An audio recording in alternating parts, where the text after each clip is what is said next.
महापुरुषों ने 7 सूत्र बताए हैं। पहला है, ये सब में होना चाहिए, चाहे वो गृहस्थ हो चाहे विरक्त हो। भोगों में वैराग्य की स्थिति, अगर ये नहीं तो यहीं से सब फेल है। भोगों से वैराग्य, बहुत यही पहले ही सूत्र में सब ढेर हो जाते हैं। भक्ति, ज्ञान, अष्टांग योग, कर्म योग, जितने भी योग हैं ये सब वैराग्य की नींव पर टिके हुए हैं। अगर वैराग्य नहीं है,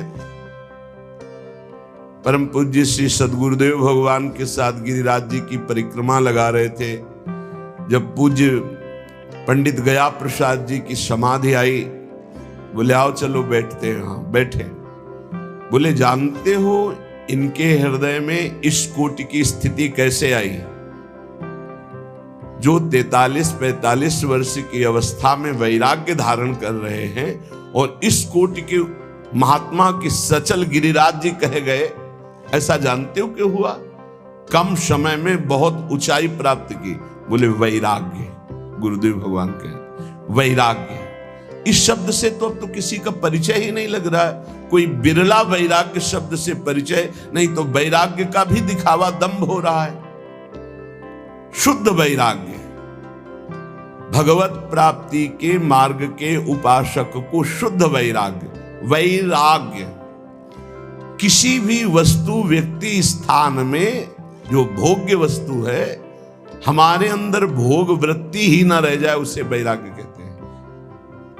भोगने की इच्छा ही ना रह जाए उसे वैराग्य। और ये होता है निज सुख बिन मन होई की थीरा। जब निज सुख का अनुभव होने लगता है तो वैराग्य बड़ा दृढ़ होने लगता है। रसबल छूटे जो विषय तबहि तो सुख होए।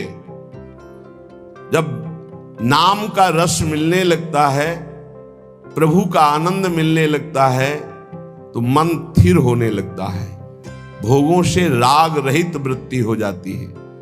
घृणा लगने लगती उन भोगों से, जैसे वमन देख करके किसी की भी रुचि खाने की नहीं होगी, ऐसे उस वैराग्यवान की दृष्टि भगवान की समस्त माया भोगों से होती। रमा विलास राम अनुरागी, तजत बमन जिन बड़भागी।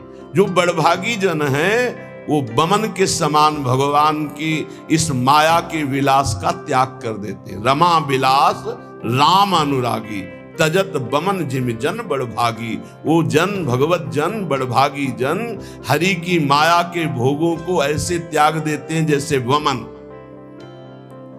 और एक महामहिम बात कहेगी कि त्याग का उनको अभिमान नहीं होता, जैसे विष्ठा त्याग का किसी को अभिमान नहीं होता। मलवत त्याग, त्याग भी तो कैसा मलवत, जैसे कोई मल त्यागने के बाद कभी गर्व नहीं करता कि मैंने तो 500 ग्राम मल त्यागा। ऐसे ही समस्त मायाकृत भोगों का मलवत त्याग, कि उस त्याग का अभिमान नहीं। त्याग तो किया पर त्याग के अभिमान का त्याग नहीं किया तो फिर लाभ नहीं मिलेगा। त्याग तो किया घर का, लेकिन घर के राग का त्याग नहीं किया। अभी त्याग का अभिमान बकाया है। वो भगवान जब कृपा करेंगे तब वो नष्ट होगा। जब तक वो नष्ट नहीं होगा तब तक अनुराग या भगवत मार्ग में आगे नहीं बढ़ सकते। तो वैराग्य, भोगों के प्रति स्वाभाविक आकर्षण रहता है। मना कष्टानि इंद्रियाणि प्रकृति स्थानि कर्षति। बार बार इस विषय को समझो, यही मूल विषय। भगवत प्राप्ति कठिन है, यही विषय कठिन दिखाता है। अगर भोगों के राग का त्याग हो जाए तो भगवत प्राप्ति कठिन नहीं है, कठिन है भोगों के राग का त्याग करना। तो ये पहला सूत्र है, भोगों में वैराग्य की दृढ़ भावना होना। जो भोग भगवत विमुख करने वाला है उससे दृढ़ वैराग्य। इतना प्रार्थना समझ लीजिए कि शास्त्र विरुद्ध आचरण करने वाला बहुत पछताएगा, बहुत जलेगा, बहुत दलदल में फंस जाएगा। कभी शास्त्र की आज्ञा का उल्लंघन मत करो, कभी गुरुजन संत जनों की आज्ञा को हल्के में मत लो।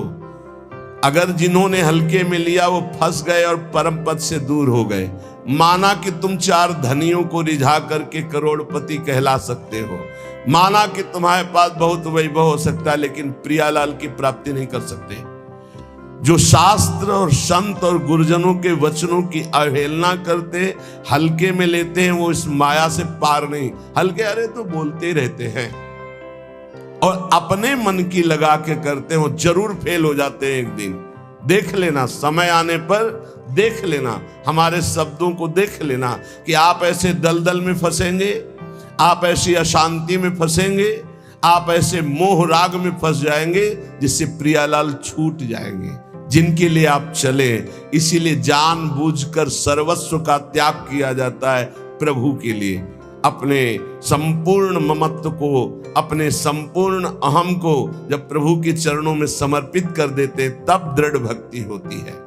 इसलिए भोगों में दृढ़ वैराग्य की भावना, ये नींव है परमार्थिक। और यही पहली सीढ़ी से लाखों फिसल जाते हैं, फिर बैलेंस बना के चलते हैं। किसी भी तरह जीना है बस, अब वो उद्देश्य नहीं रहा भगवत प्राप्ति, भगवत प्रेम, वो उत्साह नहीं रहा निरंतर भगवत भजन का। दूसरा बहुत सुंदर ये 7 सूत्र हैं। कुविचार, कुकर्म और कुसंग, इनका त्याग हो जाना चाहिए। कस्तरति कस्तरति मायाम यह संगास त्यजति। बोले कौन तरता है, कौन तरता है माया से? बोले यह संगास त्यजति, जो संग का त्याग कर देता है। संग बहुत जहर है, बहुत जहर है। अगर आप समझ पाओ तो, हमारी बात को पकड़ लोगे तो कभी दुखी नहीं रहोगे, सदैव सुखी रहोगे। भगवत भाव से संग करो। अन्य कोई भी भाव अगर संग में आ गया तो रोना पड़ेगा, दुखी होना पड़ेगा, पछताना पड़ेगा, हाथ मींजना पड़ेगा।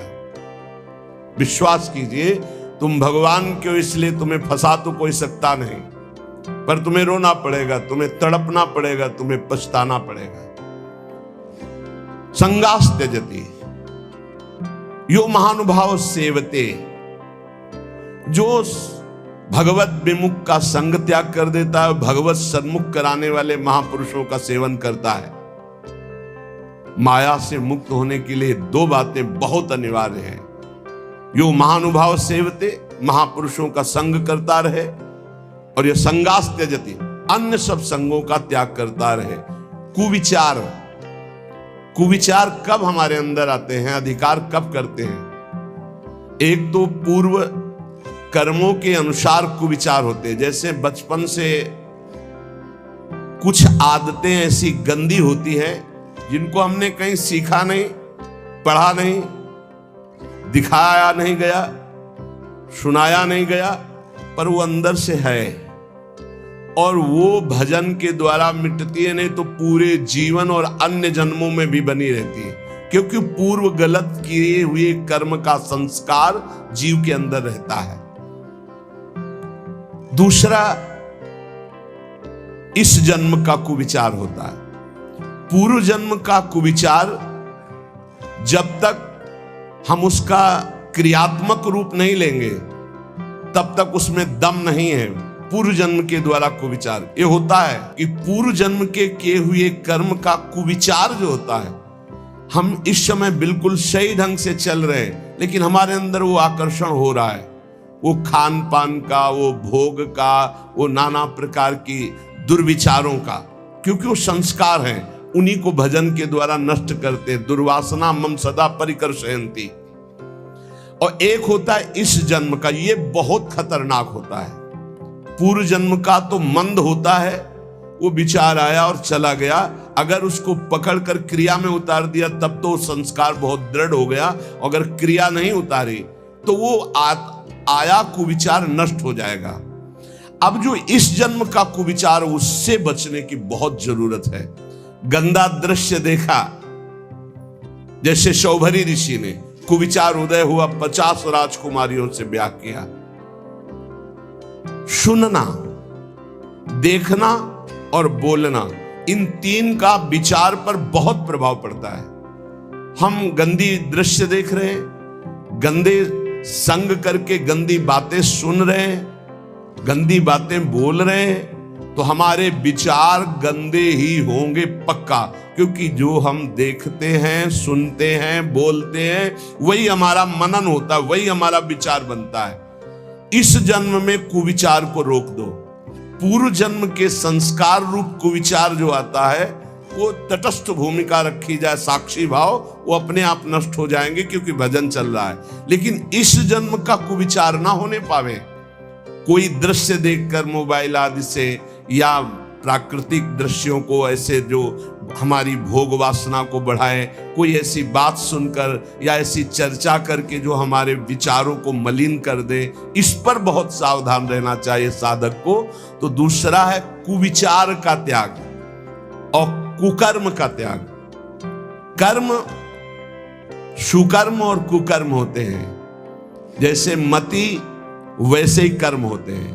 जहां सुमति होती है वहां सुकर्म होते हैं, और जहां कुमति होती है वहां कुविचार और कुकर्म होते हैं। कुमति किसे कहते हैं? जो शास्त्र संत भगवद विमुख मति है, वो कुमति है। और जहां कुमति तहां विपत्ति निदाना। जहां कुमति है वहां विपत्ति ही विपत्ति, पापाचरण का फल, दुख, विपत्ति, संकट, चिंता, शोक, भय। और जहां सुमति तहां संपत्ति नाना। जहां सुमति होती है वहां सत्कर्म बनते हैं, और जहां शुभ कर्म सत्कर्म बनते हैं वहां सुख, शांति, बहुत विश्राम स्थिति, आनंदमय रहती है। तो कुकर्म ना होने पावे। शास्त्र विरुद्ध, गुरु आज्ञा के विरुद्ध, संत जनों की आज्ञा के विरुद्ध जो कर्म होते हैं उन्हें कुकर्म कहते हैं। बहुत तरह के होते हैं। जिनको शास्त्र मना करते हैं वो आचरण कुकर्म होगा, भले आप उसको बहुत सजा कर करें। और इसी में कुविचार, कुकर्म और कुसंग। कुसंग दो प्रकार का होता है। एक वृत्ति का होता है, एक व्यक्ति का होता है। व्यक्ति का कुसंग उतना हानिकारक नहीं हो सकता जितना वृत्ति का कुसंग होता है। व्यक्ति तो कुछ देर मिला, अपना रंग डाला, चला गया, लेकिन वृत्ति हमारी अच्छी है तो वो रंग चढ़ेगा नहीं। जो रहीम उत्तम प्रकृति का कर सकत कुसंग, चंदन विष व्यापत नहीं लपटे रहत भुजंग। लेकिन जो वृत्ति का कुसंग है, अंदर जो हमारे गलत बात चल रही, गलत कामना चल रही, भोग भोगने की इच्छा का विचार चल रहा है, वो बहुत खतरनाक है। उपासक को अंदर की वृत्ति और बाहर के व्यक्ति, कुसंग हो रहा है बाहर से, इसकी पहचान हम कैसे जाने कि कुसंग हो रहा है? जिस वस्तु व्यक्ति स्थान के संसर्ग में आने से प्रभु का विस्मरण हो जाए और इंद्रिया मन चलायमान होकर गलत आचरणों में उतर जाए, उसे कुसंग कहते हैं। जिस वस्तु व्यक्ति स्थान के संसर्ग में आने से भगवत स्मृति जागृत हो जाए, भगवान के लिए हमारा हृदय व्याकुल हो जाए, उसे सत्संग कहते हैं।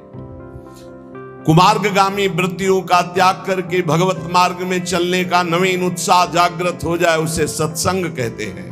और भगवान से विमुख होकर के भोग वासनाओं में हमारी वृत्तियां उतर जाए, भगवान का विस्मरण हो जाए, उसे कुसंग कहते हैं।